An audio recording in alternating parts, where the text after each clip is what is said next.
काम किया भी है। सिद्धार्थ जी का प्रश्न था उस पे, और सिद्धार्थ जी आप हैं? हाँ सर, मैं हूँ। प्लीज सर उसी पर नमस्कार। फोकस किया। सर, रेल जो आरआरबी का एनटीपीसी का एग्जाम हो रहा था, वो कोरोना की जो दूसरी लहर हुई उससे जो है कहीं ना कहीं प्रभावित है। तो ये क्या स्टेटस है, कब तक इसको यानी पूरा कर लिया जाएगा? और एक छोटा सा इसी से जुड़ा हुआ एक और है, जो एलएलपी और टेक्निकल कैटेगरी की जो भर्ती चल रही थी, जिसमें ट्रेनिंग होनी है, तमाम चीजें हैं, तो उसका क्या स्टेटस? क्योंकि अभी भी ट्रेनिंग कंप्लीट नहीं हुई है, तमाम लोग परेशान हैं जी।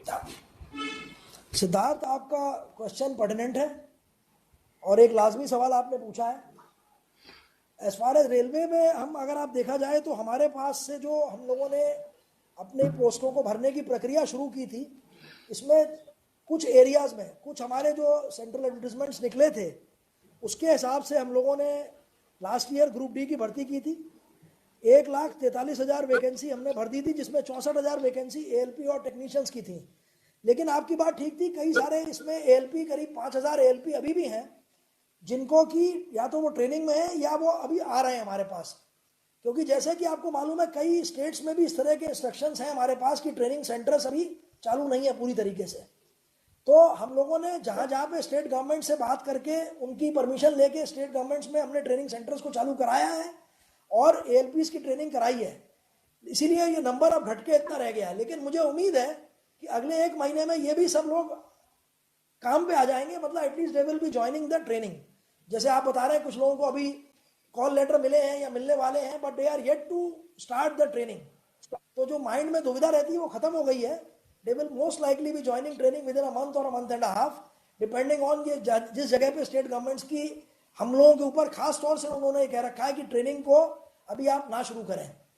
लेकिन कोशिश यही है कि हो जाए। अब मुझे लगता है कि ये कोविड की इसमें पेंडेमिक में भी काफ़ी कमी आ रही है, तो उम्मीद है कि 1 से 1.5 महीना या 2 महीने में सारे के सारे लोग, जो बचे हुए लोग भी हैं, वो भी ट्रेनिंग शुरू कर देंगे। और जिनकी ट्रेनिंग ऑलरेडी चल रही है, जहाँ पे इस तरह का रोक नहीं है, वो भी पूरा हो जाएगा। अब आपकी बात थी एनटीपीसी कैटेगरी की। एनटीपीसी कैटेगरी की नोटिफिकेशन जो हम लोगों ने निकाली थी, इसमें करीब 1 करोड़ से ज़्यादा लोगों ने अप्लाई किया था। और एनटीपीसी कैटेगरी में हमारे पास जो वैकेंसीज थी, करीब ये मेरे हिसाब से करीब इसमें वैकेंसीज जो थी वो 36,000 थी।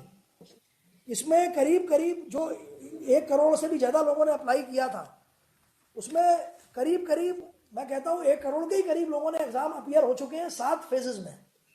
लास्ट का जो फेज था, ये मई और जून वाला, ये अफेक्ट हो गया बिकॉज ऑफ द कोविड। जैसे कि आपको मालूम है, एग्ज़ाम आप कॉमन लेते हैं जगह जगह पे, एक ही टाइम पे, एक ही दिन में, तो वो संभव नहीं है। क्योंकि जैसे आपने सुना होगा, अभी सीबीएसई का एग्ज़ाम है या बाकी जगह एग्ज़ाम सब रुके हुए हैं।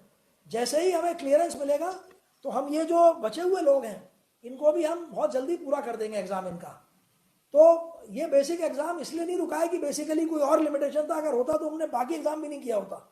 तो अगर 1 करोड़ से ज़्यादा का हम एग्ज़ाम ले चुके हैं, ये इस बात का द्योतक है कि exam is held seriously, people are appearing.